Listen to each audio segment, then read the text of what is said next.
Everybody find a seat. Hurry, hurry, hurry.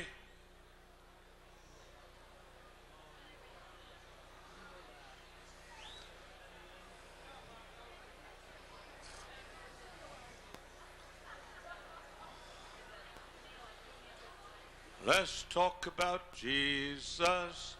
The King of Kings is He, the Lord of Lords supreme throughout eternity. The great I am, the way, the truth, the life, the door. Hurry, hurry, hurry, everybody. Come on in, come on in. Sit down. No talking back in the back. Sit down. Burn them, burn them. Burn them.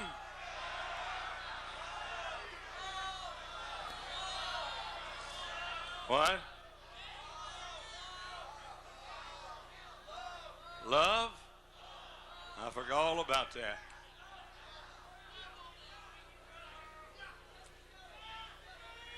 This crowd doesn't know anything about love. Well, you do. I'm talking about love of God. I mean, you know, funny thing. People told me that last night after the service, all these married couples were all over that place, hugging and kissing. And did you notice something? Who noticed something? Some of our people said it. So behave yourself. Good night. Okay, Brother Eddie has an announcement or two. All right, just a couple quick announcements. I need to see Pastor Paul Williams in this ready room here at the next break. And then this afternoon, after the last session, food rooms, all of the food rooms across the property here, and they're located in your directory as well, will be open up until the evening service. And then just one other announcement, the new youth conference brochure is available. Many of you received it this morning. If you would like more brochures for our youth conference coming up this coming July, and I trust that you would bring your teenagers this summer to it. It doesn't cost them anything to come, and they'll have a wonderful time. You may pick up extra brochures on the second floor, the middle room of the Walker building there. The FMC room, you'll be able to get plenty of brochures there. Just tell them what you need, and they'll get them to you, and you can take them home with you. And but we would hope that you'd bring your young people this coming summer. Thank you. All right, I've done it again. I've lost my schedule, made a brand new one. What do I do with it? I found it.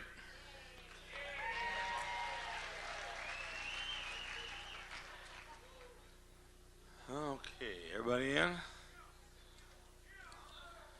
Here. Here. You Yankees will never be able to say it.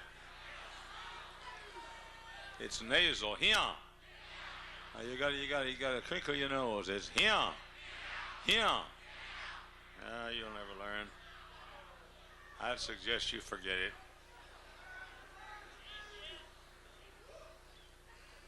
Brother Mike Haynes, is this legitimate?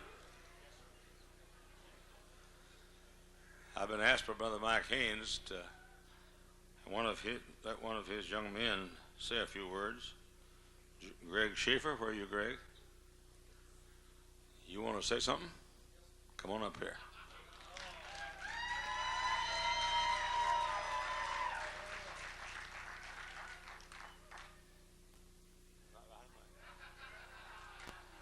Cindy, can you come up here, please?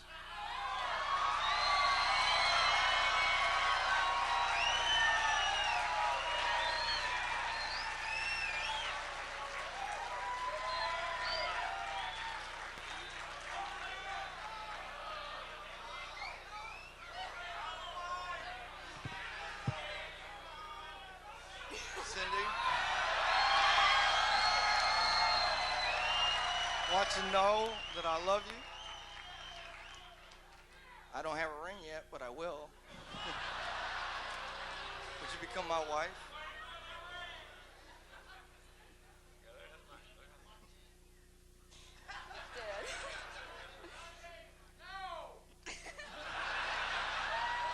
Would you become my wife, please?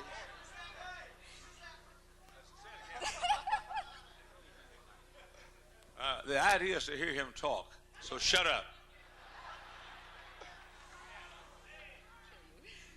Would you please become my wife? Yes.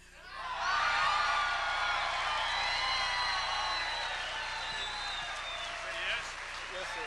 Congratulations. Congratulations. Anybody else?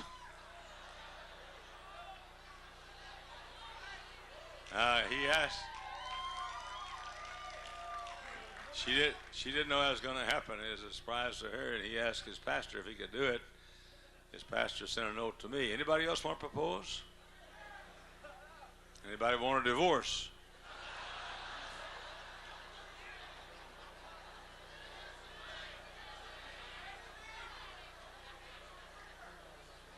All right, thank you.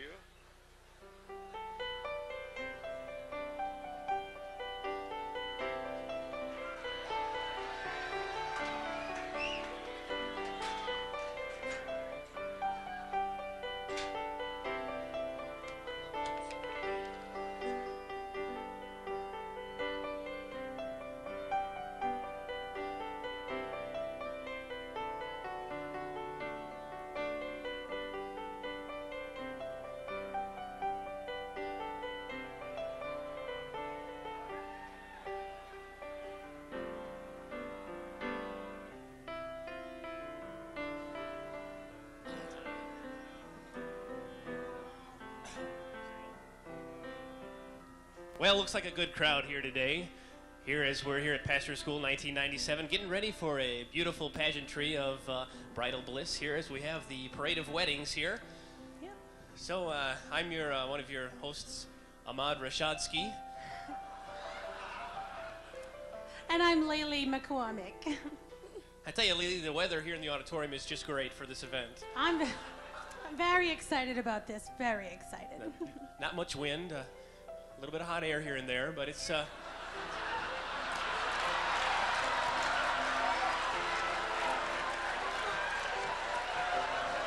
a little bit of hot water too.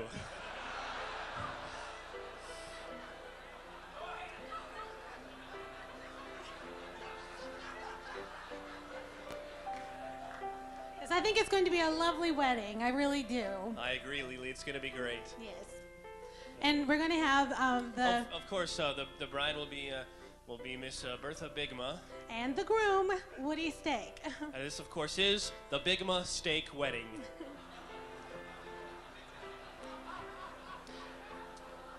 And we're just going to show you just a typical example of the kind of wedding that we have here at First Baptist Church. And of course, the first person to enter in the wedding is, of course, the pastor. The pastor's I entering think now. He's coming now.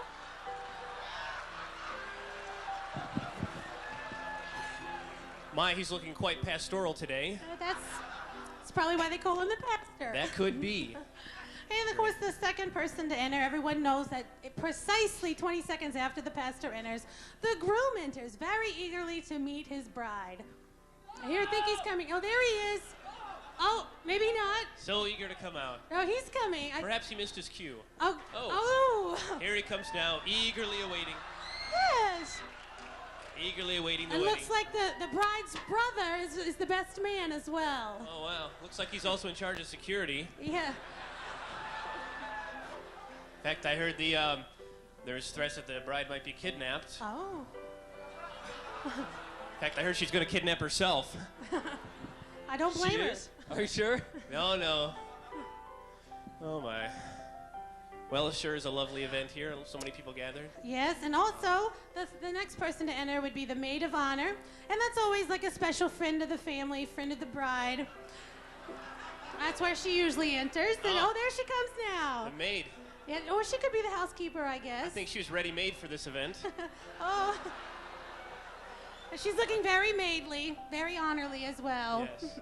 Of course, and then the moment we've all been waiting for. The person we've all been waiting for would be, of course, the bride. And that the bride's entrance, as tradition, is through the bridal room door, which is located to my right, your left. I'd like to direct your attention up there. She enters eagerly and very slowly and elegantly, and she'll be coming through that door any minute now, I'm almost sure. I think she's coming now.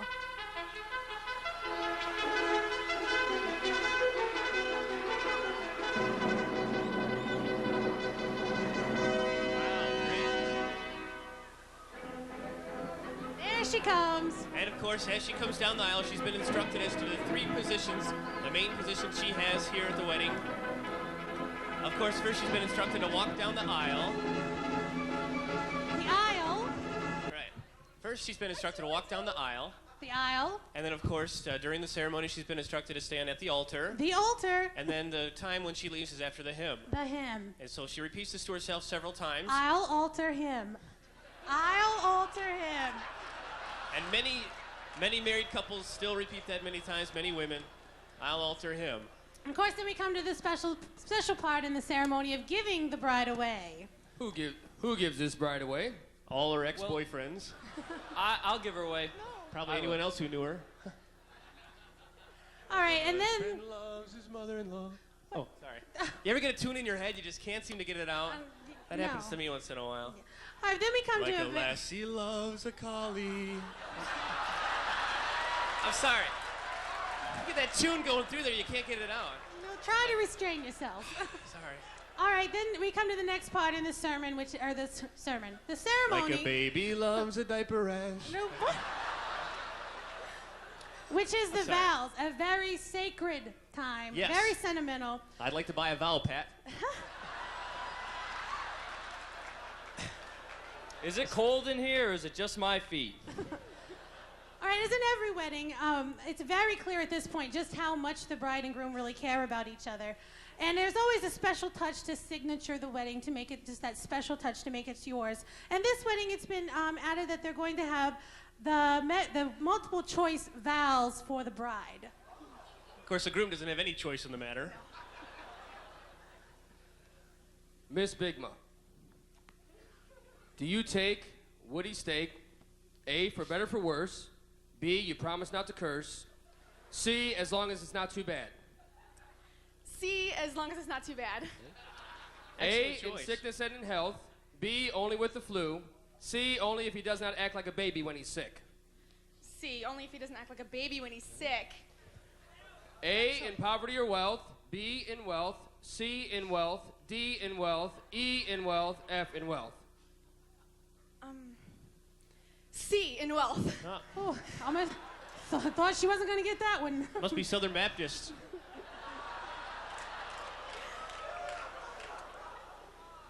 A, forsaking all others, B, forsaking most others, C, forsaking your mother. C, forsaking her mother. A, forsaking all others. A, love him, B, accept him, C, tolerate him, D, none of the above. A, accept him. I would have chosen not tolerating him. Well, that's what you did the first 4 times you were married. Let's try to leave that out of this, okay? A, honor, B, only in public, C, you will only criticize him to your best friend. C, I only criticize him to my best friend. A common choice. A, cherish, B, won't ignore, C, will acknowledge sometimes, D, dream on. D, dream on. A, obey, B, act like you're obeying, C, obey when it's in your best interest, or D, yeah, right. Yeah, right. And lastly, A, till death do you part, B, till something better comes along, C, till his money runs out, D, till he's called to preach. D, till he's called to preach. Uh-oh. Here, my Lord, send me.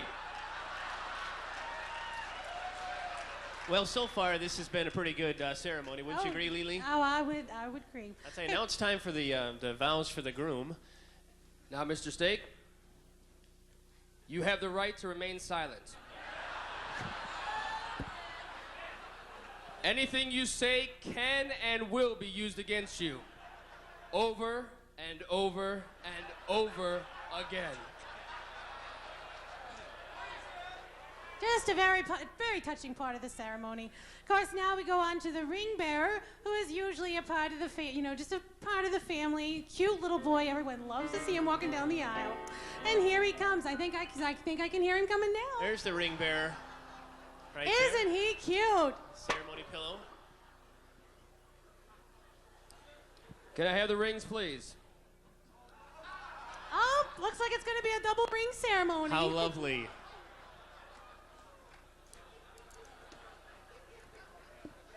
Like a child doth love a spanking. Like a person loves a wart. Why are you singing that song? Like a man doth love a paper cut. Oh, come on now, be a sport. Like a teenager loves a pimple. Like Hyles loves a liberal church. And now it's time for that special moment, and I can just feel the excitement in the air. Looks like the groom is pretty broken up about this whole thing. They usually are. Oh, that's great. Well, Isn't it is that the lovely? pronouncing of the husband and wife, and I think that's where we're going to go to now. By the authority invested in me by the state of Indiana, I now pronounce you man and wife. You may take your symbols. Oh, no. Ah, they're symbolizing. How sweet. Yes, but That was more of a mother-in-law symbol. Oh, my goodness. There we go. Wow. oh, and it's always so much sweeter after they have the substance. However weak the substance may be, still. That's good. And okay, at this time, it's time for the pictures. We always have this time where we can just kind of, take those pictures of the special moments just to have those Kodak memories. Okay. Oh, Okay, front, Oh, profile, these are going to be such good pictures. profile. Aren't these lovely? They are. Okay, and at this time, that's when we have the recessional, where they go and they... And I love recess. Should be good. And this is where they're going to recess. Oh, there they go. Y'all are welcome to come to the reception afterwards. I think they're serving meat and cicadas there. I think that's what they're serving. You all are welcome to come along. Thank you.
As a father loves a daughter, as a fellow loves his pal, as a brother loves his sister, and a lover loves his gal. As a daughter loves her father, as a mother loves her son, as a lover loves her sweetheart, are the loves that make us one. For we all unite together to the woman of my life. I love her and complete her, my precious darling wife. So we blend our loves together as we form a happy team, and we live our lives together to fulfill a perfect dream. As a son doth love his mother, and a friend doth love a friend, and a boyfriend loves his sweetheart, are the loves that deftly blend. As a sister loves her brother, as a lassie loves a friend, as a helpmeet loves her husband, are the loves that deftly blend. Yes, they all unite together for a love that cannot die. My lover and completer, my precious darling guide. So we blend our loves together as we form a happy team, and we live our lives together to fulfill a perfect dream.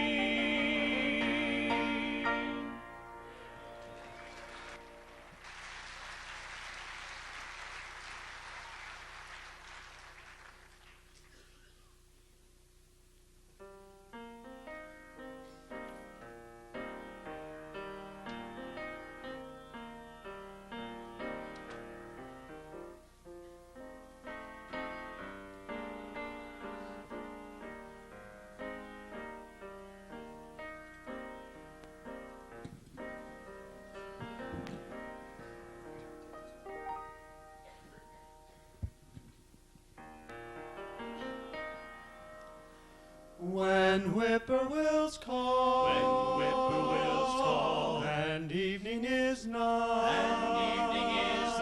I hurry to my blue heaven. Ooh. A turn to the right, a little white light, will lead you to my blue heaven. Ooh. You'll see a smiling face, a fireplace, a cozy room, a little nest that's nestled where the roses bloom. Just Molly and me, and baby makes three. We're happy in my blue heaven. You'll see a smiling face, a fireplace, a cozy room, a little nest that's nestled where the roses bloom. Just Molly and me,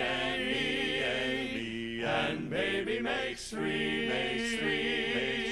We're happy in my blue heaven. Ooh.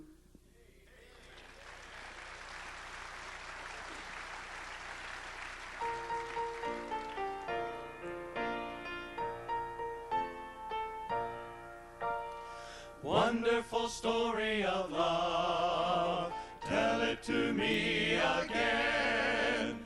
Wonderful story of love, wake the immortal strains. Angels with rapture announce it, shepherds with wonder receive it. Sinner, oh, won't you believe it is true? Wonderful story of love, wonderful story of wonderful love, wonderful story of wonderful love, wonderful story of wonderful love, wonderful story of love, wonderful story of love. Jesus provides a rest. Wonderful story of love for all the pure and blessed. Rest in those mansions above us. with those who've gone on before us, singing the rapturous chorus of love. Wonderful story of love, wonderful story of wonderful love, wonderful story of wonderful love, wonderful story of wonderful love, wonderful story of love, wonderful story of love.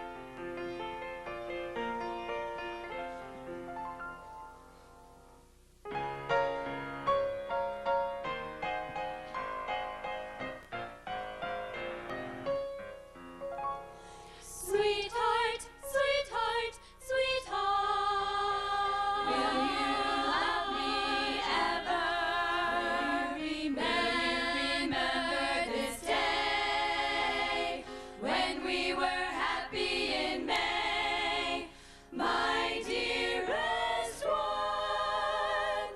Sweetheart, sweetheart, sweetheart, I will love you ever. To life's last faint ember, will you remember? Springtime, love time, May.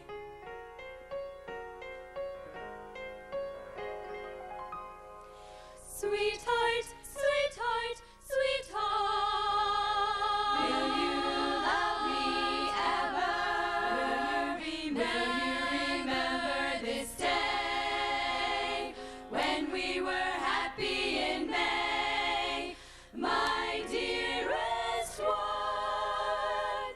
Sweetheart, sweetheart, sweetheart, I will love you ever.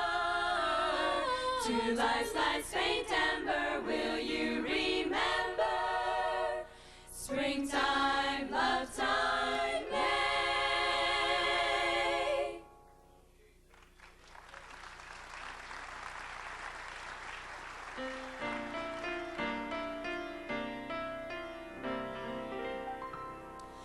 Come into my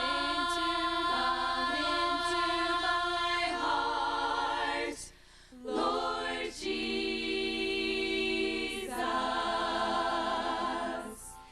Into my heart, into my heart. Come into my heart, Lord Jesus. Come in today, come in to stay, come into my heart, Lord Jesus. Come into my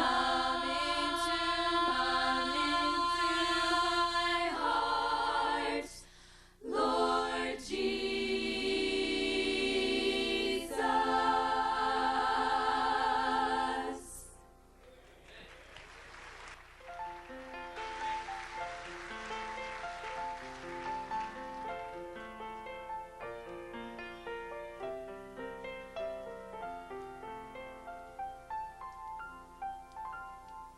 I'm so thankful to God, and you are too, that God has spared our next speaker, our own beloved Dr. Carl Hatch.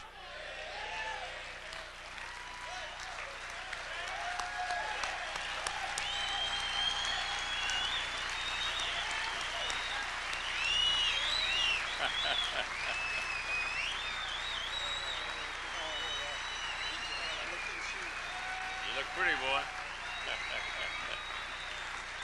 Oh, my.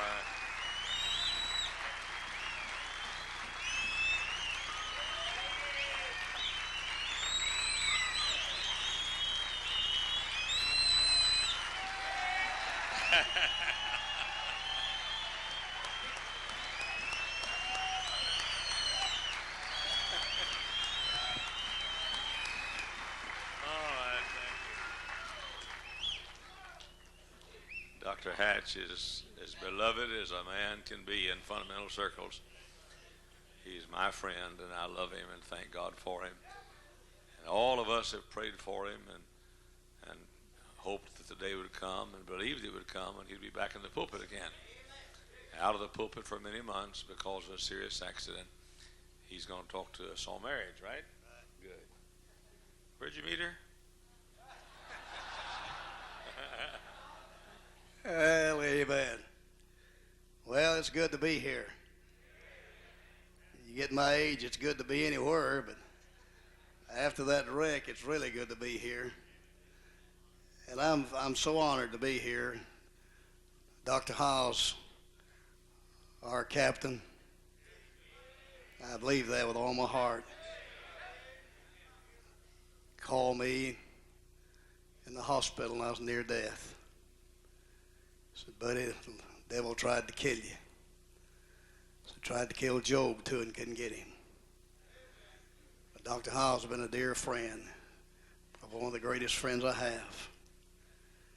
When he called, he said, or wrote rather, I don't know if I could be able to speak one time on marriage. And he said, teach. Don't preach. He said, teach. And he underlined it, teach. Teach. Teach. So what do you think I'm going to do?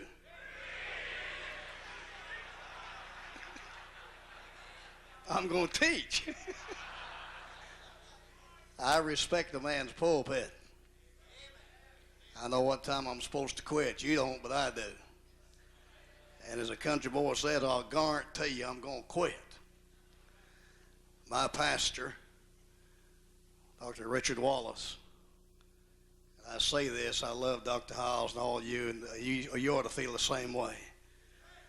The greatest pastor in the world is my pastor. The greatest church in the world is my church. If I didn't believe that, I'd change roosting places. But he'll tell you when I speak there at his church, he says we normally like to let out a certain time. I try to hold as near to it as what a pastor tells me. That's his pulpit, and I respect it. Amen?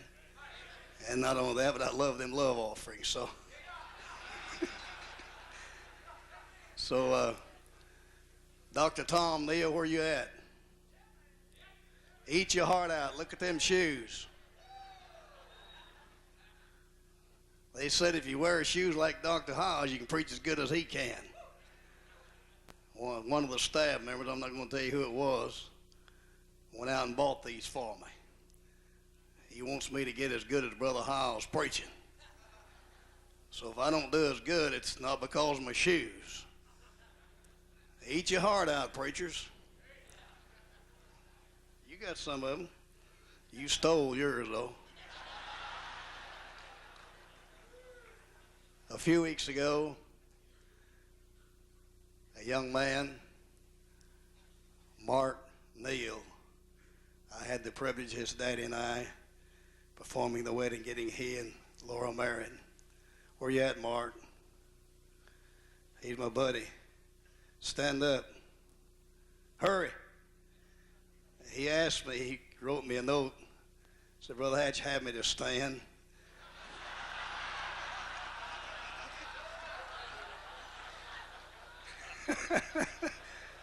Nah, just kidding. He's my buddy.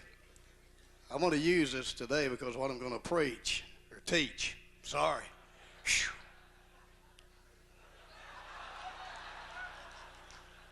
What I'm going to teach, I want to use Brother Mark and Laura, sweet couple. I look back years ago when he was a shy boy. Used to carry my briefcase. He's 7 years. He thought he did. 7 years old. He looked up to me and he said, "This 7-year-old boy, so when I get married, will you be there?" I said, "Son, I'll be there." And I'd have been to that wedding if I'd have had to crawl to that wedding, because I fulfilled a promise of a 7-year-old boy. I don't know how in the world Dr. Neal's got 4 fine boys and a sweet lady for him to be so sorry. But I love him anyway. The Bible says, love your enemy. I love you. I love you too. Thank you for being here. I want to bring a lesson today. I got to be like Brother Hyles. I'm going to get this pulpit and walk. You say you're trying to imitate. I don't care, man. If you find something good, do it. I want to speak to you today on X's and zeros in marriage. I'll be honest with you. I'm not going to preach. I'm going to do what I was told. I'm going to teach. And if you'll listen to me, it will change your marriage. Marriage is meant to be happy. And homes are going this way. They ought to be going this way. And the reason is because some things I'm going to share with you today you hadn't been doing. You ought to be closer with your wife now and with a husband than there was the day you got married. You see, my wife and I still love each other. Amen. And I've taught my kids, when I write notes, if I go home, my wife's not there. Brother Hyles asked me to use some different illustrations. When I go to leave, if she's not there, I leave a note. And I tell her how I love her and how I appreciate her. And I put X's and zeros. How many knows what that is? That's hugs and kisses. That's not one of them like Brother Hyles been demonstrating. That's one of them where you hold it a long time, or you choke them. You know what I'm talking about? I don't want to embarrass you, Brother Haynes. You know what I'm talking about? One of them where you just hold a long time. You have to get somebody to help her breathe. Amen. If you want a great big kiss where you really hold it, put a big old X. If you want a great big hug, which some of you have to do that anyway.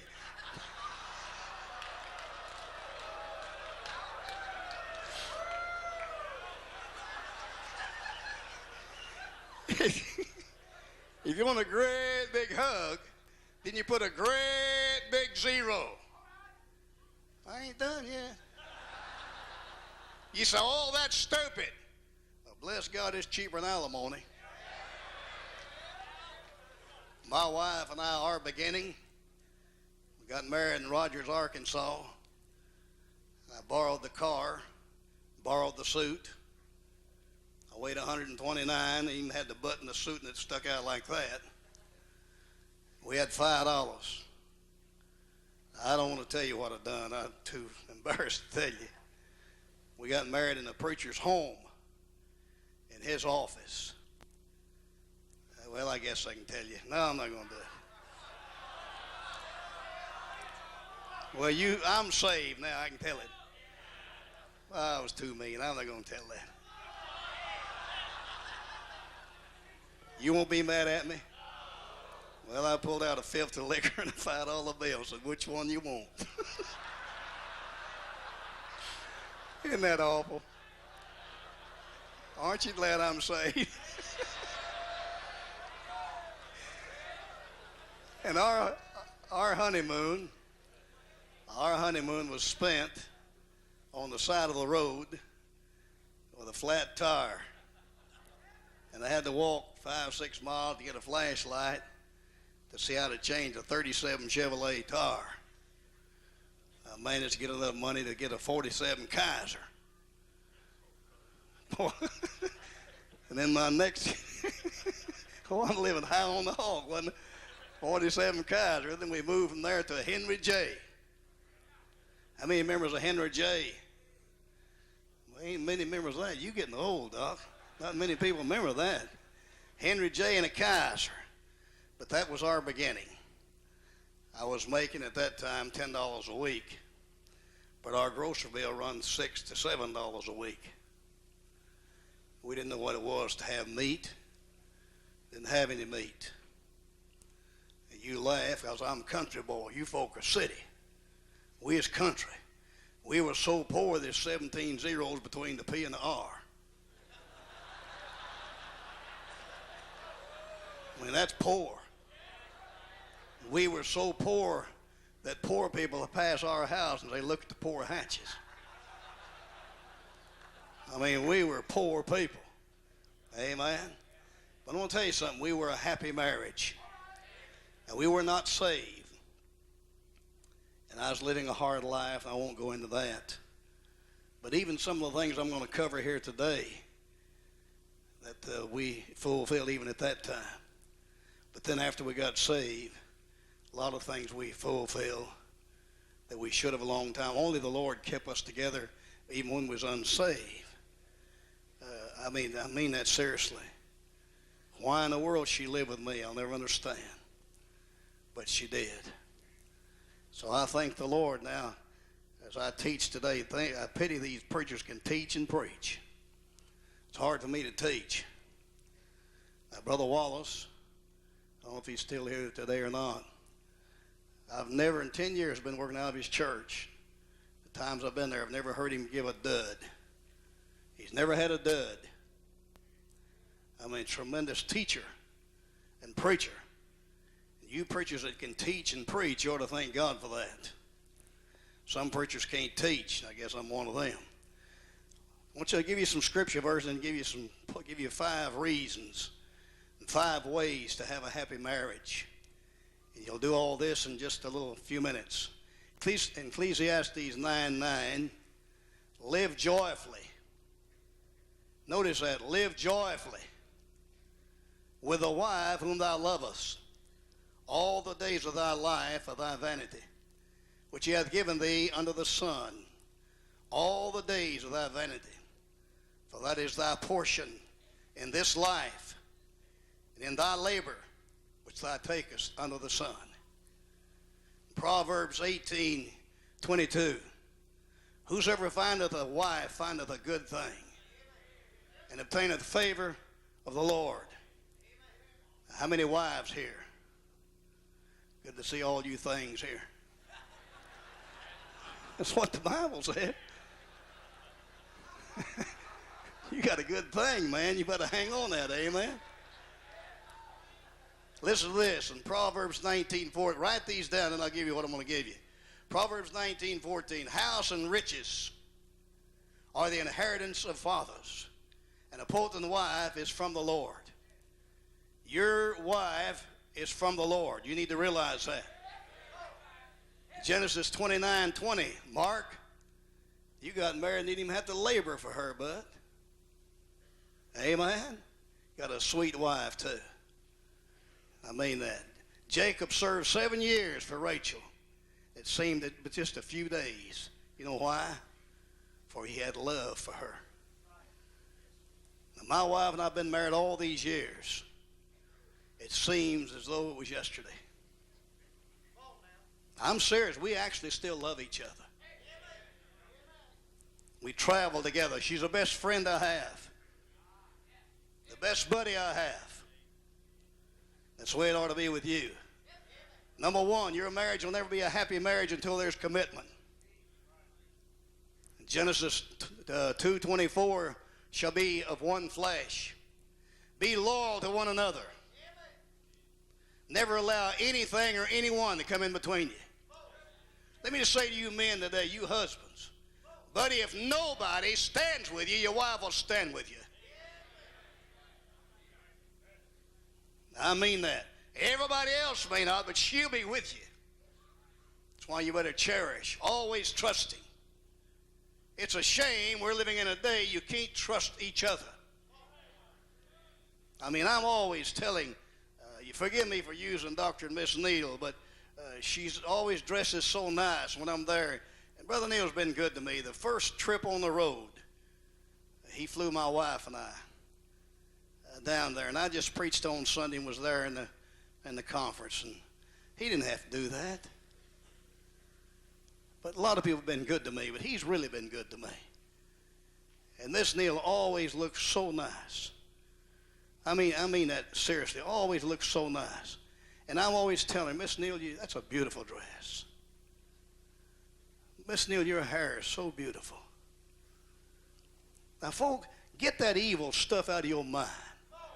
We ought to be able to tell each other, you look nice. I mean, you really look attractive. Miss Hyles the other night in the room there, the guest room, we was up here waiting to come out in the auditorium. And that's why I wore this same suit today. This tie. She said, Dr. Hatch, that's a beautiful tie. Well, man, that helped me. And you don't like it, but she does. She said, Dr. Hatch, that's a beautiful tie. Now, I appreciated that. Amen? Now, listen to me. You husbands and wives, some of you are cotton picking jealous. If somebody looked at your wife and said, you have beautiful hair, your dress is beautiful. Oh, I wonder what they got going on. I want you to know everybody is not a Jimmy Slugger or Jimmy Flaker. Now, you hear me today. You need to learn to trust each other. Always trusting. And get bond together as a team. Work as a team. Support each other in the struggles of life. Support each other. Encourage each other in service. My wife encourages me. I look back years ago, I spoke at the bus meeting here a 3 weeks ago. I gave this testimony. When I first got saved, I had to go to public school and Bible school. First one out of Dr. Malone's school. My wife taught me to read. I called the book of Romans Rome, the book of Job Job, book of John Jane. Couldn't read. And taught the first Sunday I had one, second Sunday my wife, and third Sunday my wife. Sitting underneath a stairway. My wife couldn't sit like you ladies. She sat there like this. 45 minutes, she'd teach me a lesson all night Saturday night till I memorized it. Over and over and over and over and over until I memorized it. I'd stand there Sunday morning and her sitting underneath the stairs going up. She's sitting there like this. I'm teaching her a lesson she taught me all night Saturday night. See, I didn't get here yesterday. I didn't get here yesterday. I had one suit and had patches underneath it over and over and over. Same suit every Sunday. And I'm not against you having more suits as a young preacher. But bless God, I didn't come up that way. I come up the hard way. Family went by, didn't know I could hear them. Isn't that stupid? Isn't that stupid teaching his wife? Isn't that stupid? I folded my Bible. I said, I can't do it. I can't do it. I can't do it. I can't do it. And she said, you can do it. You can do it. You can do it. I said, I can't do it. I can't do it. And she said, you can do it. You can do it. You can do it. I said, I can do it. And I've done it. And I've done it. In 1 year, Dr. Vic at Temple Baptist, including his church. In 1 year, we had the largest youth department in that state, averaging 250 teenagers every year, every week, and couldn't read a lick. But she encouraged me. She said, you can do it. You can do it. And I believed I could. You need to encourage each other.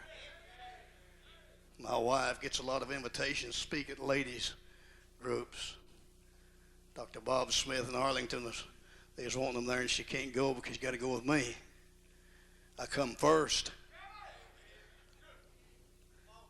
But listen, she gets so scared. I encourage her, honey, you can do it. You can do it. Preacher, encourage your wife. Wife, encourage your husband. Man, preachers get discouraged and they say, man, I'm not going to be able to make it. You encourage your husband. You encourage your wife. Encourage each other. Commitment. Communication. Communication. There must be discussion. Always call home if you're away. When I'm on the road, my phone bill is never under $700 a month. I don't call home once a day. We live on the phone like you live at home. I mean, you know, you say, what was that you said? Just answer. But when you're on the road, I talk to her on, oh, I forgot to ask her something. Get back on. Honey, I forgot to ask you this. So our communication, back and forth. We call home. Communication, the lack of communication. There must be. You can tell when you call home if there's something going on. I mean that. I called home. Now, I love my mother-in-law. Don't misunderstand this. But she's a very negative person. I mean negative. I called home and I said, how's the weather? Hot! How's the kids doing? Oh, they're okay. I called home. I said, honey, are you happy? Oh, she said, I'm happy.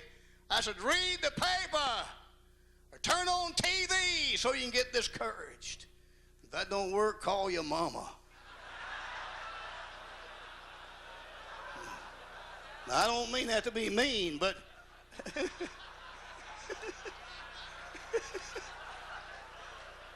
but I mean, that's the truth. I call home and I say, I love my mom. Don't misunderstand me now. I love my mother-in-law. Oh. but I called home and she said, what do you want? Communication. How you doing? Fine. Is everything okay? Yeah. Well, hadn't that? I know it. I just wanted to see. It's okay. How's Brother Wall? He's all right. How's the church? It's all right. I can tell when you call home. Lack of communication will destroy your home.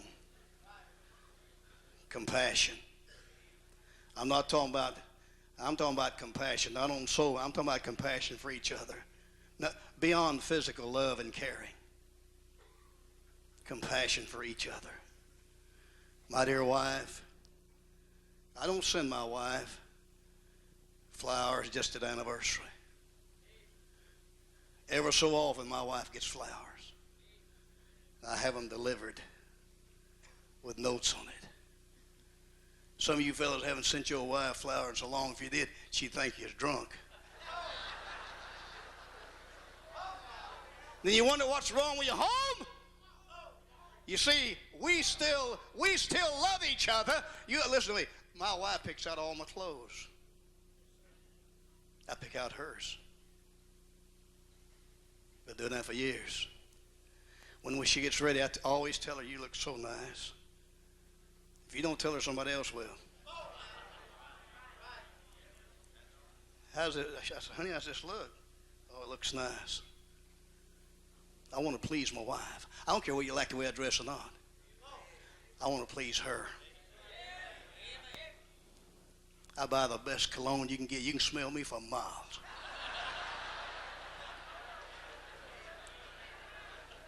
That's better than B.O.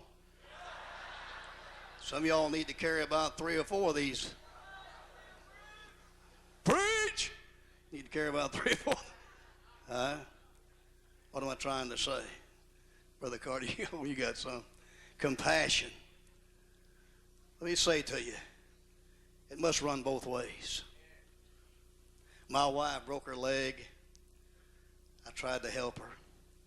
When I hear a preacher say, well, my wife's in the hospital, but she'll be all right.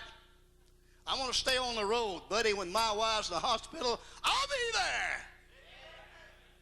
I'm not going to let her lie in that bed and suffer and me not there showing her I love her and appreciate her. I got compassion for her. When I had this wreck, my pastor, I hope he'll forgive me if he's here. Brother Wallace, you here? I don't know, way back. I do nothing to embarrass him. And I don't do this to embarrass him today. This church is good. Brother Hyles, Brother Neil, oh, so many. Brother Wallace would come out. Every Friday, he and Miss Wallace. How you doing, Doc? Doing pretty good. I found this. Crisp $100 bill for weeks. He can tell you how sick I was. But my wife helped me with compassion. She had to shave me, everything. I couldn't do nothing. I had to feed me. I was helpless. 5 months, I couldn't do nothing. Take her 30 minutes to help me in bed and 30 minutes to get me out. And we'd pray together and weep together. I'm going to tell you something else, fellas. Write this down and listen at me good. In 44 years, 45 years rather, 44 I've been preaching. My wife has had coffee served to her in bed every morning I'm home. I will not let her out of bed until I bring her coffee. So yeah, you henpeck, we're still married.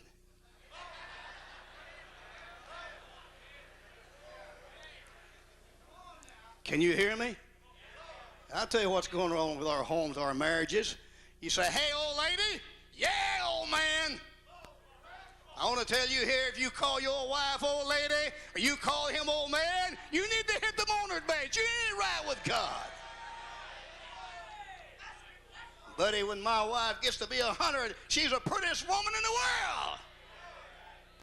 I go down south and I hear them say, hey, old lady, you got the young'uns? Yeah, I got them, old man. I want to slap the fire out of both of them. Some of you young married couples here, call your wife old lady. You're sick, you know that? You need to see yourself a head doctor. Can y'all hear me up in the balcony? Quit calling your wife old lady. Quit calling your husband old man. Get down to reality and be what you ought to be. If you want a happy marriage, marriage is supposed to be happy, and if it's not happy, it's because of you. And then compromise. Compromise. I'm not talking about compromising the Word of God.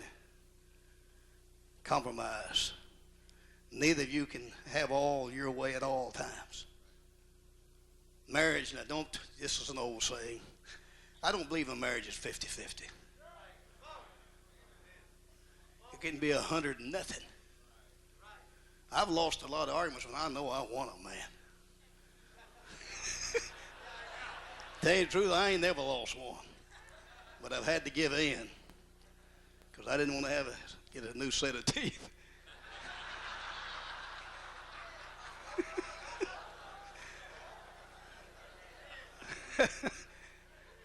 Giving in is giving to each other. I'm talking about me giving, but she does the same. She goes shopping, she always brings me something. A necktie, shirt, or cufflinks or something. She always does. She remembers me. It's not a one-way street. You see, when my wife and I are in church, we actually hold hands. I see. No, I thought y'all was holding hands. That's your foot he's got.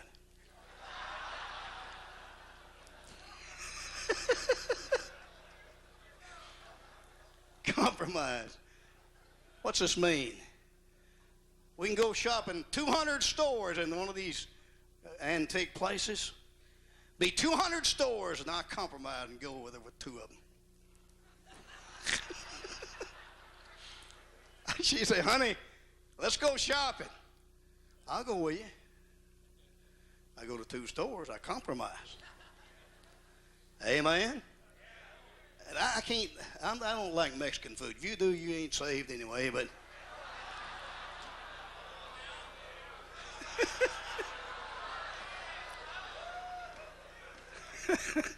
But you know what? That crazy Dr. Tom Neal. Somebody ought to kill him, say God done it. You know, he's never given me a love offering. I have never got a love offering from Dr. Neal. They make the check out to my wife.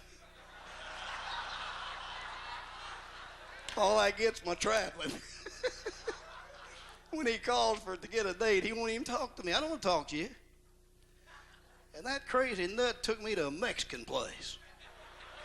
And I'd been for all these years, I said, I ain't never eating no Mexican food. I'm not going to eat any.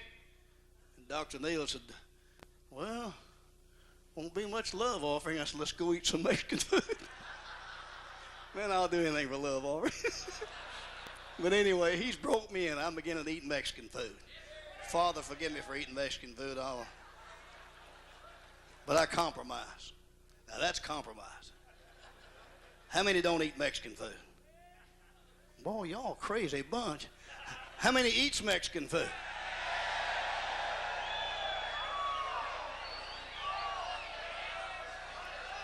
Hey. Father, I pray for pastor school that you... I pray your hand to get up on this. Man, you're crazy. No, I'll have to tell you, I eat it now once in a while. But compromise. Go some places whether you don't want to go. I don't like to shop at a mall. And if you men do, pull that skirt off.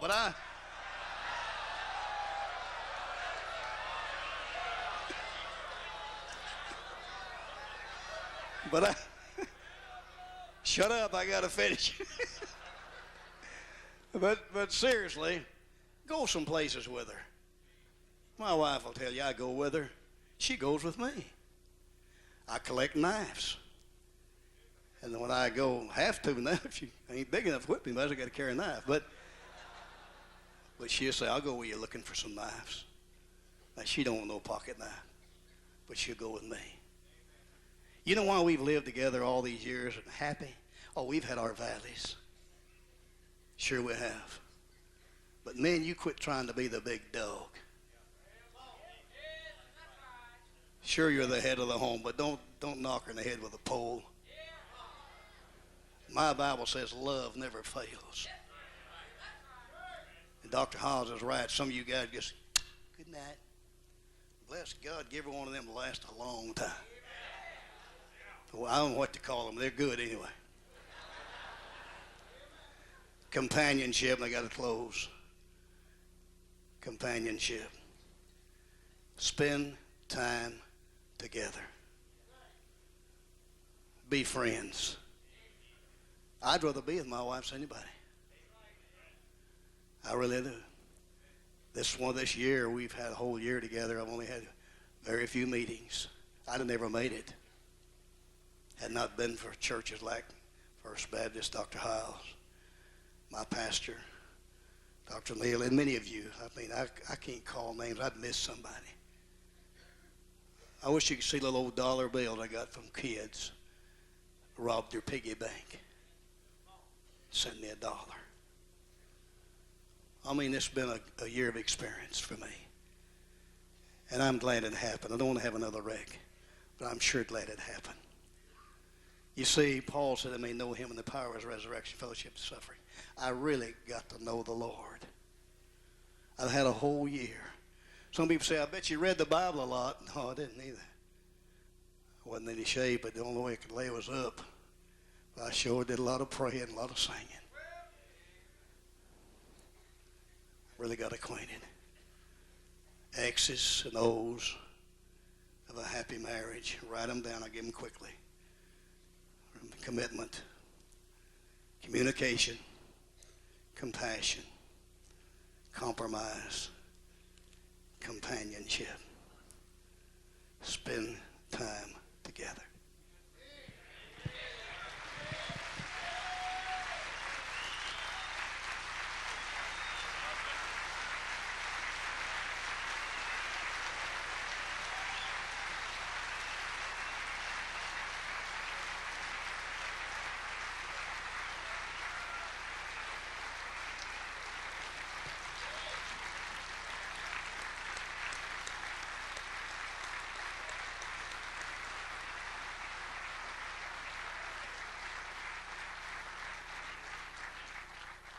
Be seated, please.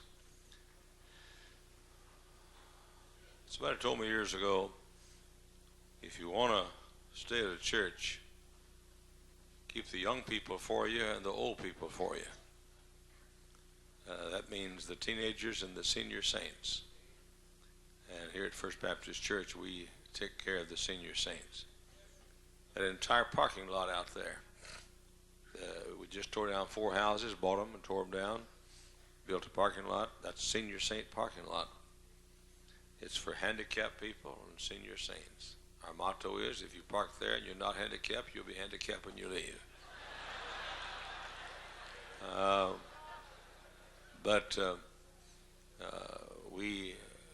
We're going to take 10 minutes. Clyde Wolf's going to come. He works with our activities for our senior saints. He's also the guy that's in charge of security around here. Our security department is amazing. They're trained just like a local policemen are. In fact, one year with all the police departments in the area, and there are probably 15, 20 different police departments, our security guards came in third in the sharpshooter contest of all the police departments. And there was a criminal loose, I mean literally criminal loose, in the area, and all the police departments were trying to capture him. And he was captured by one of our security guards. It's easy because he's one of our students, is who it was. But Clyde Wolf's my buddy and my pal, and he's going to take a few minutes and tell you, 10 minutes, and tell you about the activities for the senior saints, the adults that are older.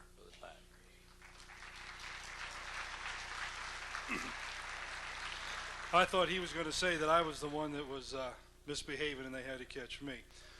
Okay, when you're dealing with older adults, one of the things that keep in mind, don't think of them as shelf-type items.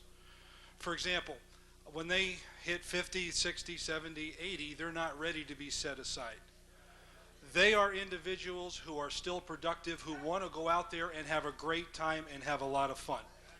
First Baptist Church has a lot of soul-winning ministries, so we don't gear our activities a lot to the soul winning. We gear them to just going out and have a good time and a lot of fun. So I'm going to give you some ideas on some activities that you could have or some things that we do, and I think a couple ideas might be helpful for you. Some of the things that we've done, we've had just a great time with, has been boat rides. We'll take the people out, we'll find a boat, we'll go on Lake Michigan, for example, right up the Michigan line up here. There's a town called Douglas. They have a boat that goes out on Lake Michigan. We've taken a boat ride on there.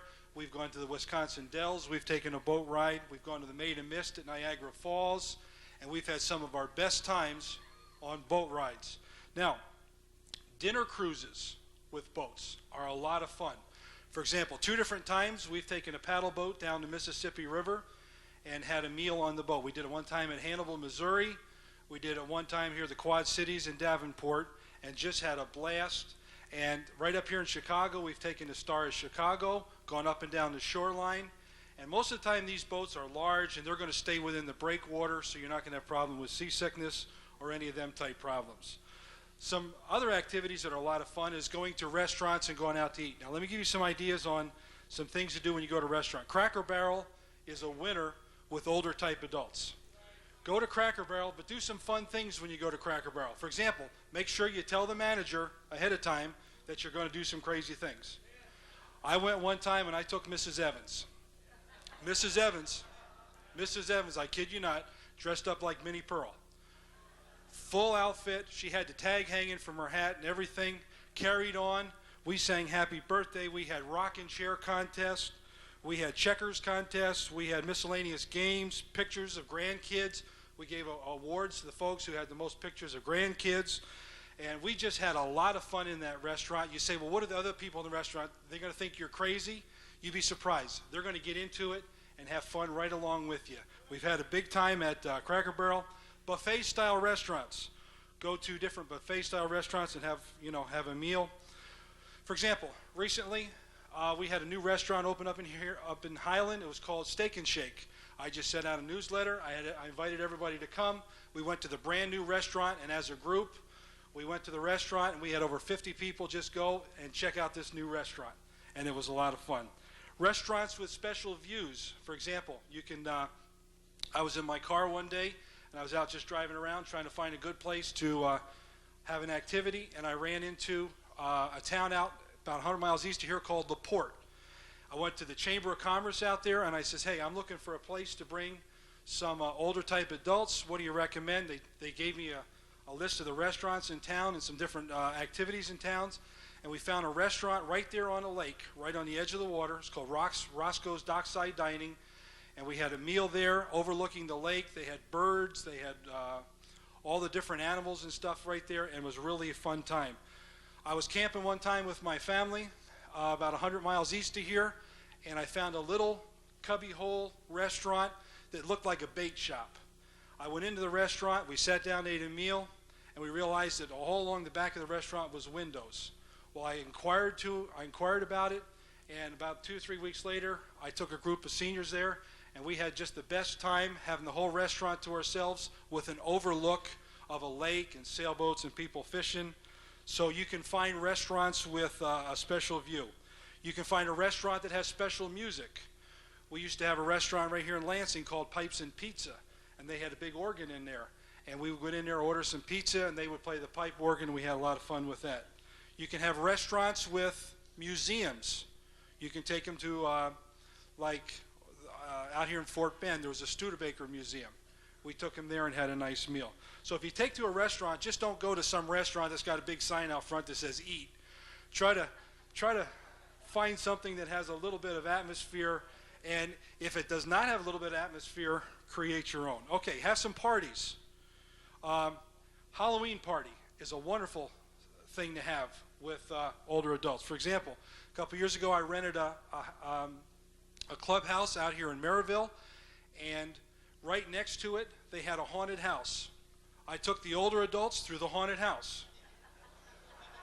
I really did. We had a time. After we were done, we went back into the clubhouse. We bobbed for apples. We had a pumpkin carving contest. And I kid you not, if any of you know me, my dad is Mr. Conservative. I talked everybody into wearing costumes. I tried to promote them. I had problems getting people to wear costumes, and I tricked them one time. I told them anybody that came to the activity and wore a costume, they got in free. If they did not wear a costume, it cost them $10. They wore costumes. Okay, anyway, my dad came and he dressed up like a biker. Never had blue jeans on in his life. He wore blue jeans, a Hard Rock Cafe t-shirt, had one of them bandas on top. But you can have a lot of fun if you get these people into some of these activities. Now, what are you going to do for food at a Halloween party? What's better but hobo stew? How many's had your hobo stew before? Okay, if you've never had hobo stew, get you a big pot over a fire or some way to cook this. Get you 10 or 15 pounds of hamburger, throw it in there. Have everybody bring a can of vegetables. Don't tell them what to bring. Let them bring whatever they want to bring. Open it up, dump it in the pot, cook it, and eat it. Sound disgusting? It is delicious. Trust me, it is delicious, and it's a lot of fun for Halloween party. You could have a country fair. Get yourself a banjo and a guitar. Get a little of that picking and grinning going on. Now, I don't understand picking and grinning. I'm from New Jersey originally. I don't know what that picking and grinning stuff is, but anyway, they say it's fun. Have you some fair-type games. Throw darts at balloons. Have a ring bottle pickup. Knock over milk bottles. Set up a little bowling alley. Have a fish pond where they pick out little fish for prizes. But that's a lot of fun. Have a country fair for them. Then at the country fair, have country-type food. Have an Easter party. I kid you not, have an Easter party. Take them on an Easter egg hunt. You'll have the time of your life. I'm serious. Then, get you an Easter bunny. Get you some lady in the church, dress her up like an Easter bunny. We dressed Carol Fry up like an Easter bunny. She made a cute Easter bunny. But I'll tell you what, the people loved having their picture taken with the Easter bunny. Have an Easter egg coloring contest. You'll have a lot of fun. Have an ice cream social. That's all different kinds of ideas. Have some banquets. Have a Christmas banquet. Have a Valentine's banquet. Now, listen to me, trust me. Have a banquet where you provide a meal for someone else. That's one of our highlights every year. We have a banquet every year for the bus kids out of Chicago, and we'll have 100 or 200 people there, and our people will provide a meal for these bus kids. And it's just, that's the highlight of our year, providing a Thanksgiving dinner for someone else. You could do it for your bus workers. You could do it for your church staff. You could do it for your school. But get your older adults together and have them provide a meal or a banquet for someone else. Picnics. Don't limit your picnics to the summertime. We had one of our best picnics last fall. We had it in New Jersey during the time when the colors were changing. And a fall picnic is beautiful, okay? Have some activities at the church. For example, we've had a blast with an activity, and if you've never ever had one of these, have yourself a fugu banquet. How many have had a fugu banquet before? Fugu banquet is, and it doesn't have to be inexpensive, but you can, you can serve them a hot dog, you can serve them baked beans, coleslaw, but what you do is you don't tell them what they're ordering. You give everything to them on a menu coded. For example, little canoes. What's a little canoe? Celery stick. What's a bum steer special? It's a hot dog. Make them guess in codes what they're ordering, and then bring it out to them, and have them eat ice cream with a pickle. You'll sit there and laugh your head off. But have your fugu banquet. Have creative ideas. Seriously, when you're dealing with older type adults, you want to have fun, and there's not much difference between youth activities. Okay? Have some overnight trips. Some of our best overnight trips, Smoky Mountains down in Gatlinburg, Tennessee, Hannibal, Missouri, Niagara Falls, New York City, Mackinac Island. If you ever get up into Upper Peninsula or up that way, they have a train ride up in Canada that you can take a 4 or 5 hour train ride. They feed you breakfast on the train, they feed you lunch on the train, and you see some of the most beautiful views that you would never see by a car. You'd have to hike up to see them.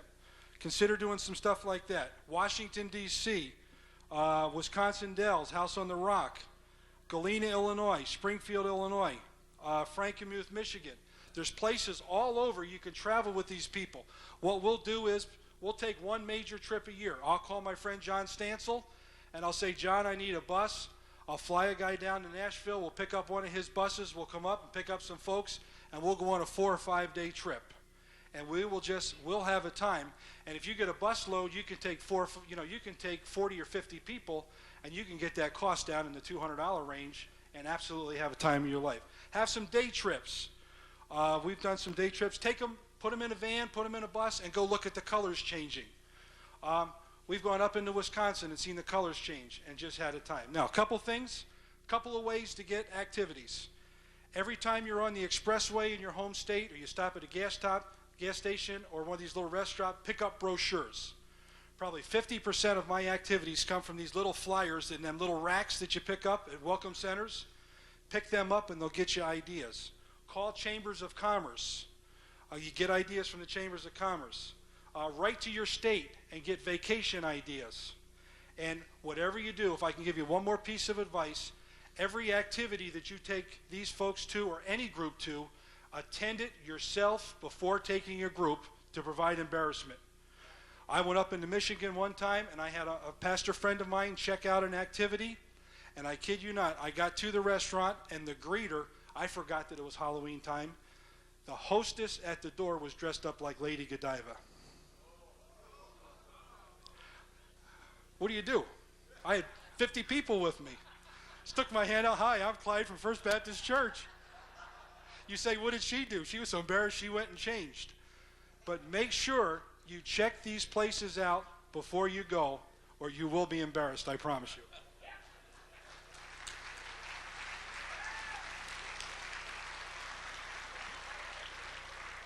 Angelo Davenport, stand up, would you please?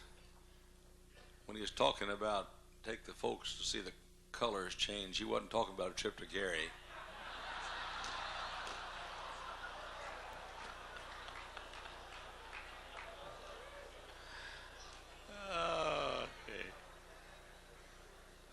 figured if we have a youth director, why not have a senior saints director? And they love it. They just love it. They're like a bunch of kids going on a trip. They just love it. And they really have a time. If I ever get old, I'm going to join that group.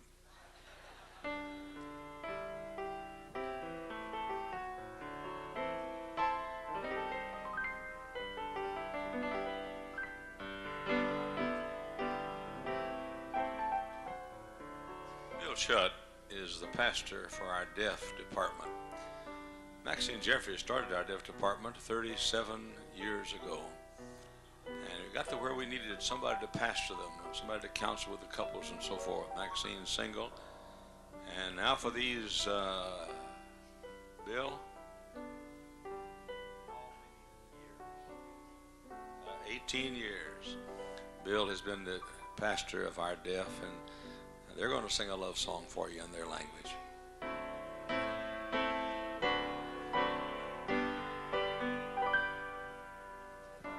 I love you truly, truly, dear.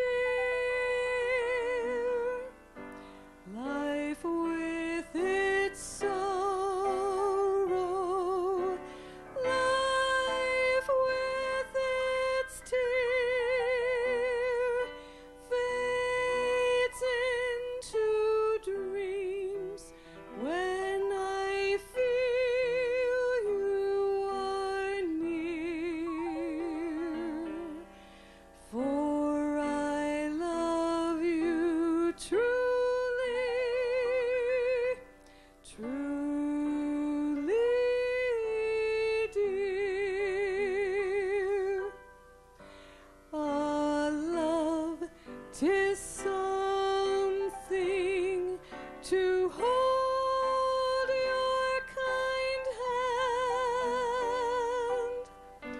Ah, yes, 'tis something by your side to stand. Gone is the sorrow, and gone doubt and fear. For I love you truly, truly, dear.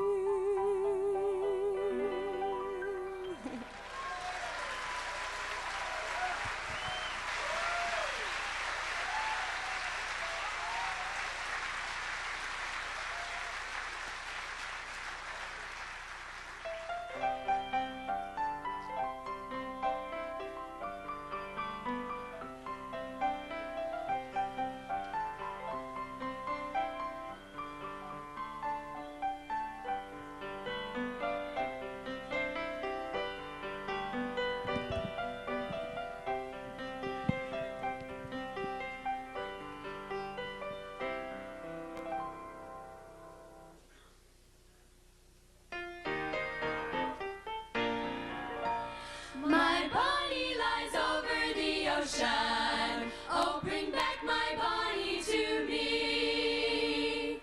The year 1939. My name is Dr. Joe Boyd. I have a sweet Edith Sue. I want to marry this darling, so ask her is what I'll do.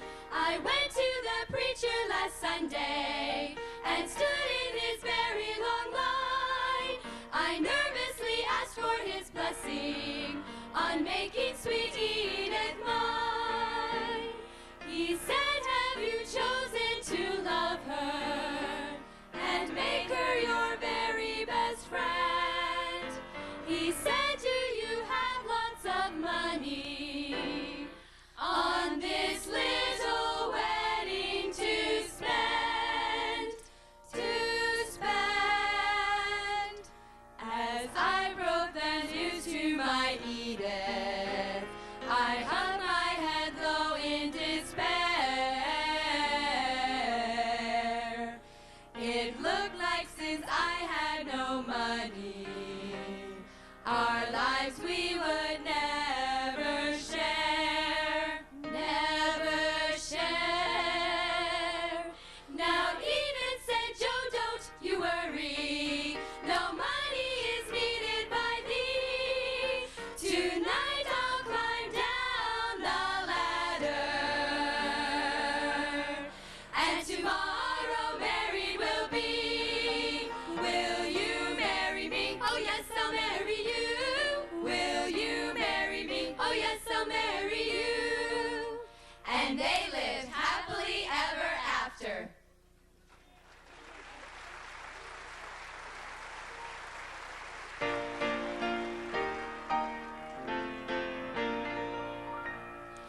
I was drifting away on life's pitiless sea, and the angry waves threatened my ruin to be. When away at my side there I dimly described a stately old vessel, and loudly I cried, ship ahoy, ship ahoy, ship ahoy, and loudly I cried, ship ahoy. The good captain commanded a boat to be lowered, and with tender compassion he took me on board. And I'm happy today, all my sins washed away in the blood of my Savior. And now I can say, Jesus saves, Jesus saves, Jesus saves. Shout and sing on your way, Jesus saves.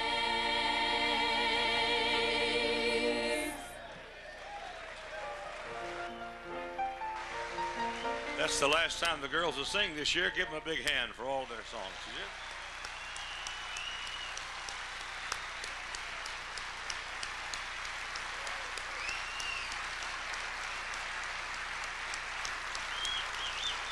Thank you.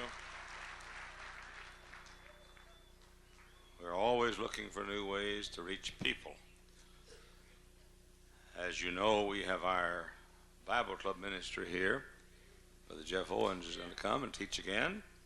And Brother Jeff is going to teach about two little phases of our Bible Club ministry. That's a public school Bible Club ministry. One is called the Parents Club, and one is called the Proverbs Club.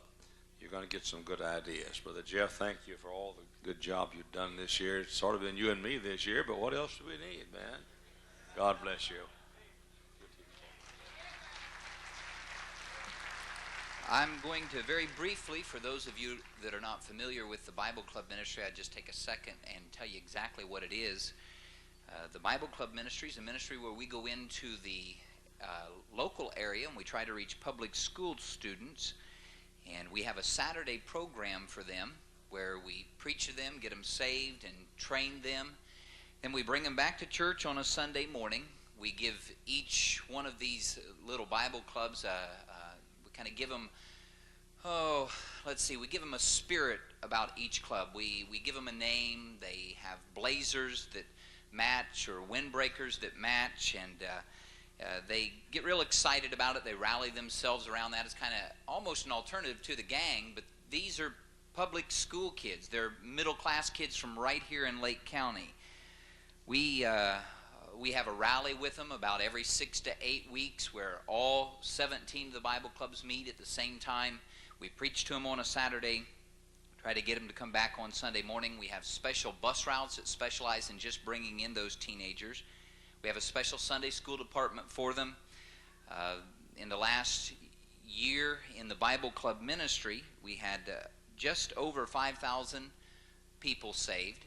Out of the 5,000, just over 1,000 of them, 1,087 of them walk the aisle here and follow the Lord in believers' baptism. Now, here at First Baptist Church, of course, we have our Christian school kids and we have our bus kids from Chicago, but we have that another sector of teenagers, and that sector is the kids from the middle class homes here in Lake County. We had an opening day rally for the Bible Club ministry where we pulled all of our kids together and worked extremely hard that opening of our spring program, and we had 412 people attend that rally and had almost 100 baptized last Sunday morning from the Bible Club ministry here in this auditorium. I think I'd fail if I did not say while I was at Hyles Anderson College, I got my burden to try to help people in middle class America. Brother Scott in a church ed class would challenge us. Brother Lapine in the youth ministry. I was trained at Hyles Anderson College. Brother Gomez taught me in how to build a New Testament church class the importance of reaching middle class America, and I thank God for those people. Now let me tell you about the Parents Club class. The Parents Club class it's a class that's especially designed for the parents of our Bible Club teenagers. Brother Gerald Price and his wife teach the class. We realized that if we were reaching hundreds of Bible Club teenagers, that there were parents out there that needed to be reached as well. Now, of course, they all have something in common. They have a student in a public school in this area. They're all local people. They're all middle class people. They all are employed. And we knew that if we didn't do something to try to help them and reach them and get them into the church, they would be ignored. We had a big program trying to reach their young people, and if we weren't careful, we would ignore the parents. Some of them in the Parents Club class, and that's the actual name of the Sunday school class. Now, this isn't a Saturday thing. This is a Sunday morning Sunday school class. We realized that some would be single, some would be married.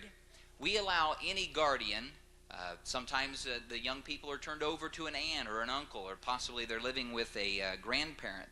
They're all welcome to this adult Sunday school class. It's not for teenagers. It's just for the parents of the teenagers from the Bible Club ministry. They meet at the very same time that the rest of our A Sunday schools meet. Then they come to Brother Hyles' preaching service here. We work very hard, and it's a blessing to be able to hear Brother Hyles preach on a Sunday morning. I wouldn't have it any other way. I love for all the people we're reaching to be right in here under Brother Hyles preaching. It's a bonus, and they love it. They come and they hear Brother Hyles preach, and they're blessed by it, and they enjoy it, and he preaches to their need just like he preaches to everybody else's need.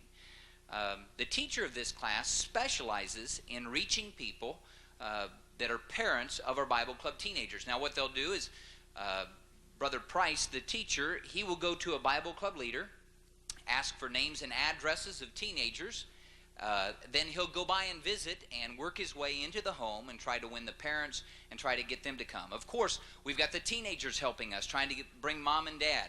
During a spring or a fall program, we would give points away and have parent day where the teenagers would try to bring mom and dad and get them here to attend the Parents Club class. Now, we teach the very same lesson in this class that's taught in all the other adult classes, but again, it specializes in helping those parents. For instance, the teacher told me that every Sunday there's just a little portion of class that's a special time where he is going to help them with some child rearing idea, or give them some idea on how to help their teenagers. He gets those ideas from hearing Brother Hyles preach. He gets those ideas from Brother Hyles' book, like How to Rear Teenagers, and he's teaching them. And they look forward to it. Just a little hint on how can you rear a good teenager while they're in the public school. Now, of course, we prefer they not be in the public school, but we've got to start somewhere. They don't come one week and join our Christian school the next. Number one, that may destroy our Christian school. But secondly, they don't grow quite that fast. They don't wake up a finished product the day after they get saved. We've got to grow them. We've got to take time with them. We're hoping all of these parents will eventually be sitting in the auditorium and feel like they're a part of the core of the church. That's our goal, but we've got to start somewhere. We had a parent-teen chili supper to try to draw a bunch of parents in. Of course, we can get our teenagers real wound up. So on a Saturday, we had a big meal, and we called it a parent-teen chili supper. We asked all the teenagers to bring mom and dad. We have some skits and some fun. We presented the gospel. We presented the Bible Club program, And what we did is we told the parents that what we're trying to do is we're trying to help your young people to be right with God. We're trying to teach your young people how to be good citizens. And we're trying to teach your young people exactly how they can be good children to you and how to behave at home. And so the parents appreciated that. We had some parents saved, and we tried to draw them in by having this parent-teen chili supper. Then, about 5 or 6 times a year, the Parents Club class will have an activity. Just that group of people. Sometimes their teenagers will attend an activity with them, and it's a family get-together. Other times it will be where just mom and dad or that parent will go with the teacher, and the whole group will go out and enjoy a meal together. I know that this last year at Christmas time, Mrs. Hyles was singing and having a Christmas concert out of town, and we had a bunch of the people from the Parents Club class. They rented a bus, and they had a little time of refreshment. They all got on the bus and went to support Mrs. Hyles and to hear her sing. And of course, they love Brother and Mrs. Hyles, and they're taught to love Brother and Mrs. Hyles. We're getting ready to have what we're going to call the family reunion. And what we're going to do is we're going to have all the parents from the Parents Club class come to a great big family reunion in a park, and we're going to ask them to bring their whole families. And we're going to almost a big combined family reunion.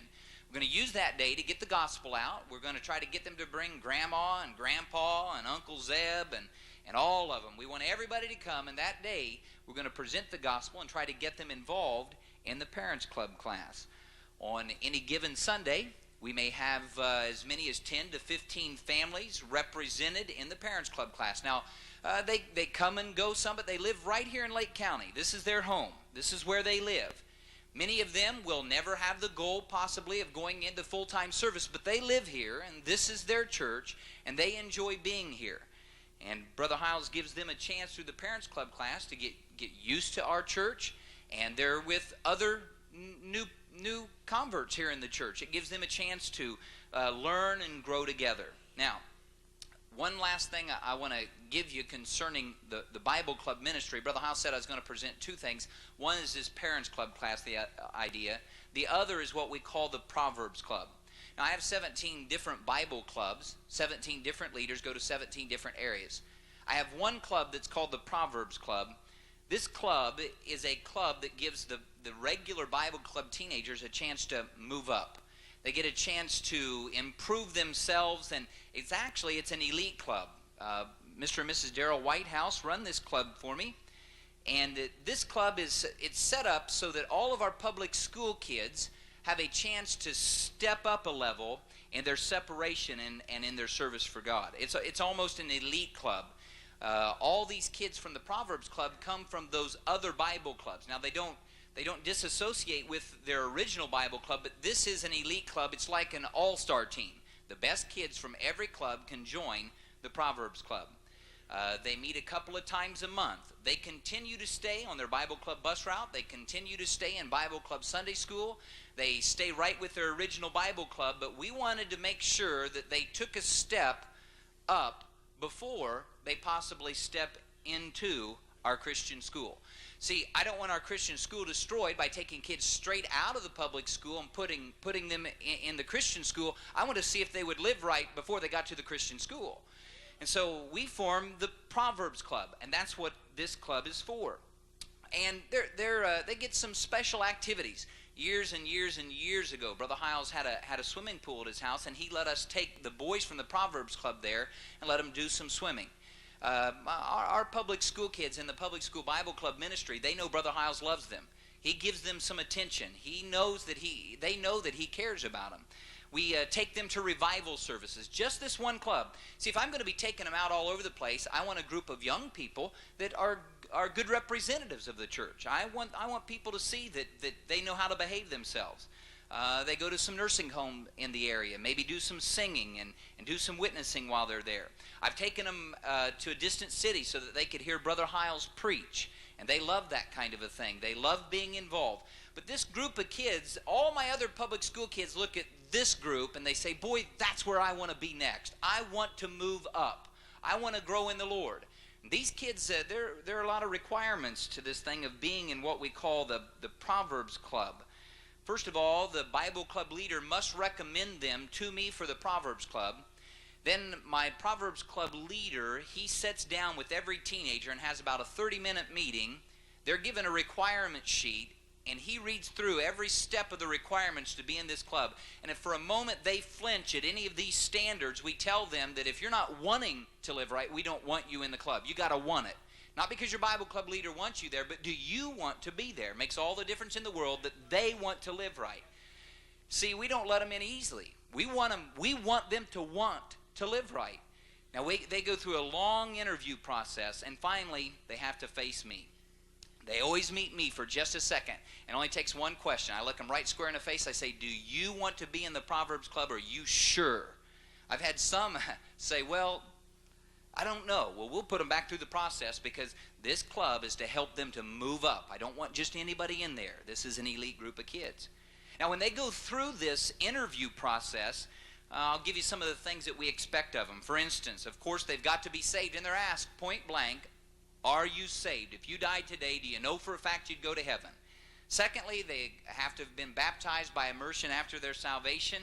They have to be a member of First Baptist Church. A young man's hair's got to be cut and cut right. Then, a young man cannot wear earrings, necklaces, bracelets, jewelry, or clothing deemed ungodly or feminine. You say, who determines what's ungodly or feminine? Me. Then, they're not allowed to wear rock-style shirts or sleeveless shirts or shirts with ungodly slogans on them. You say, who determines if it's ungodly? Me. Then we don't let them get into drugs or alcohol, and they're told that straight up front. They can't have anything to do with those things. As we're interviewing them, we make it very, very clear to them, you must carry a King James Bible to every Bible club meeting and every church service, and if you won't carry that Bible, you won't get into this club. If they've not got the guts to carry that Bible to church, they've not got the guts to take it and live it in their public school, they don't qualify for this club. We tell them this, their attitude has got to demonstrate a desire to serve God and obey authority. If an attitude of rebellion is present, they'll be put out of the club. They've got to want to do right. We tell the girls their hair can't be cut in such a way that it causes them to look like a man. That means chopped off, hacked off. We want to know that they're a woman. We teach them that we won't tolerate a bunch of extra jewelry. And then the girls, they have to wear dresses. And we teach them that they can't be tight-fitting and that the necklines are to be modest. The club members have to keep all of these rules. We tell them, we talk to them about what it means to be a servant. We tell them that if you won't serve, if you're not willing to help us around the church at pastor school pick up trash, you don't qualify, because we're looking for people that no task is too small. They're willing to serve God no matter what. We tell them the boys have to wear a tie to church every week. So as these young people sit in the midst of all my other middle-class teens from the public school, they're different. And the other kids look at them and say, I'd like to be like that. Some of them look at them and tease them, but that's okay. They need to learn to stand even if somebody gives them a hard time while they're standing. We talk to them about their music and make it very clear. Rock music, country music, contemporary music, Christian rock, all of that, it's not allowed. It's got to be old-fashioned gospel music. We teach them that they have to carry on a spiritual, devotional life at home. We constantly talk to them about it. Are you reading your Bible? Are you praying? They're required to go soul winning every week. Every week they've got to go out soul winning. We teach them to get people saved, and we teach them to bring folks down the aisle. Almost every Sunday you'll see this group of Proverbs Club kids bringing their friends down the aisle and putting them in the baptistry. I'm talking about teenagers now, not assistant pastors. Teenagers bringing them down the aisle, putting them in the water. That's big stuff to them. They think it's important. By the way, it is. Young people can be soul winners too. The Proverbs Club is a testing ground. We feel very strongly that we want them to have a step up before they go into the Christian school. Our Christian school principles, we have an agreement before a young person is allowed into the Christian school. If they've been in the Bible Club ministry, they must first have gone through this thing called the Proverbs Club. And it's a long process. Sometimes it takes the kids months before we feel like they're ready for it. But it's just another level of Christianity, and they needed a chance to prove that they really meant business about being spiritual. And we wanted to see if they could live it for a while before they were going to try to live it in the Christian school. We had some kids that were getting into the Christian school years and years ago, and they lasted about 2 weeks and they were out because it was a culture shock to them. And we found that this will help them to survive. Right now I have 12 Bible Club kids that are going to Hammond Baptist schools. I believe they're pretty well behaved. They better be or I'll kill them. But we got a group of kids in there that are trying to serve the Lord. Now, they're not perfect. Many of them will come from a home where mom and dad are not real interested in church. That's why we're going after them with this class, or this Sunday school class called the Parents Club class. We're growing our own here locally. We invite the parents to come and see some of the activities of some of these clubs. They're always invited. We try to build a good, solid relationship with all the parents. Now, with the Proverbs Club, the Proverbs Club members, we'll go by and we make sure we talk to their parents. We require them to be in the church services, and sometimes we have to talk to mom and dad.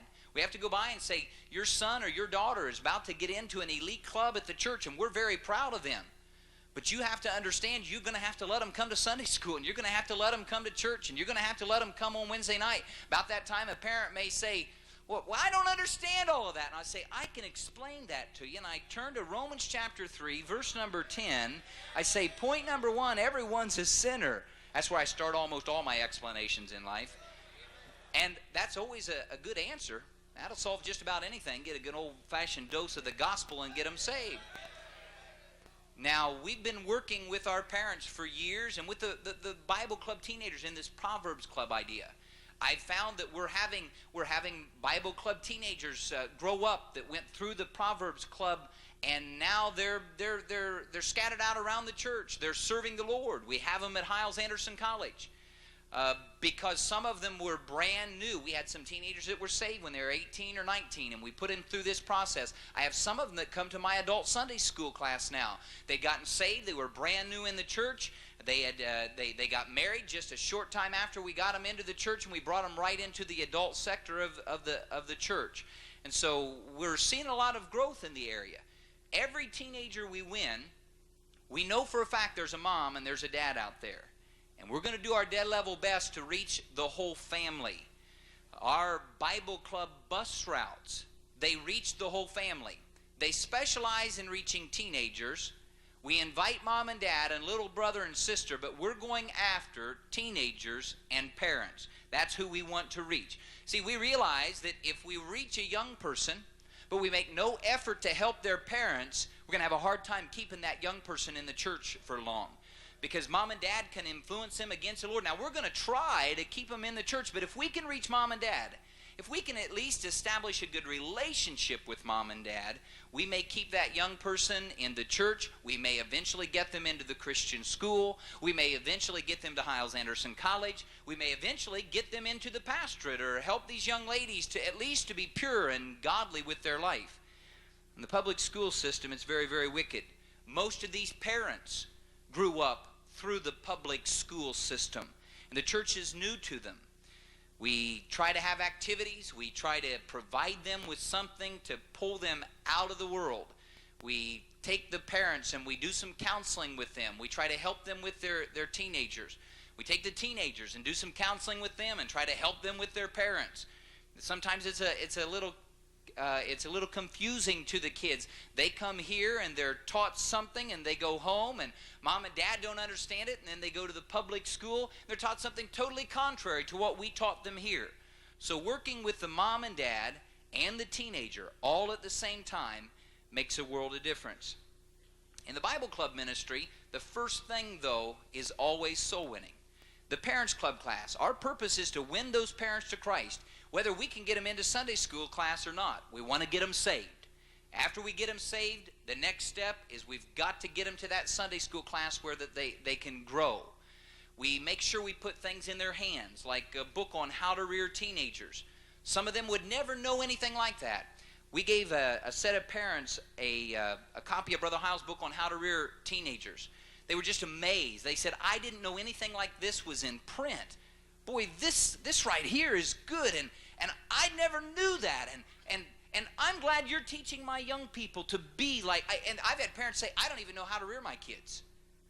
Thank you for helping me to rear my kids. And so we have a Parents Club class to reach the adults, a Proverbs Club to help our regular public school middle class teenagers to move up so they can become good lay people and a functioning part of our church here. Give Brother Jeff a hand. That's the last time he's going to teach. He's done a good job.